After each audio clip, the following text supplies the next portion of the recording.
Algebra 2 Cram, New York State Algebra 2 Regents, Common Core, Basics, Trigonometry, Area of a Triangle.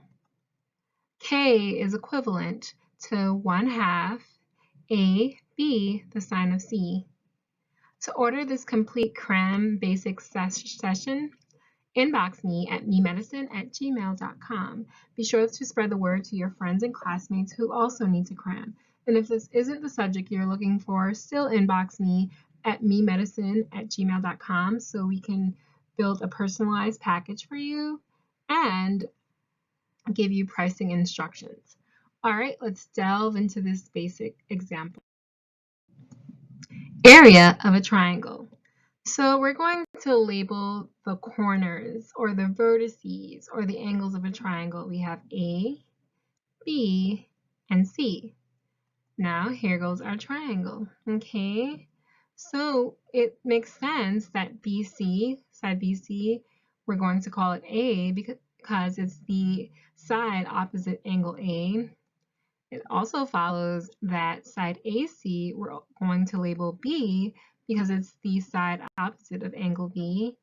And it makes sense that we're going to call side ABC because it's the side opposing angle C, okay? So the sides have a lowercase convention where the angles have an uppercase convention.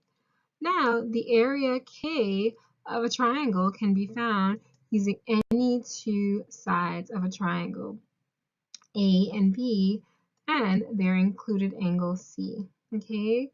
Therefore, K, or the area of a triangle, is equivalent to 1/2 AB, the sine of C. But it also makes sense that the area of triangle ABC, or K is just the general term because you might not always have an ABC labeling convention, is equivalent to 1/2 AB sine of C, is also equivalent to 1/2 BC, the sine of A, this is the included angle, is equivalent to 1/2 AC, the sine of B. Okay, so again, this demonstrates that you can use any two sides and their included angle. The included angle is the angle sandwiched between the sides to figure out the area of that specific triangle. All right, okay, thanks for tuning in.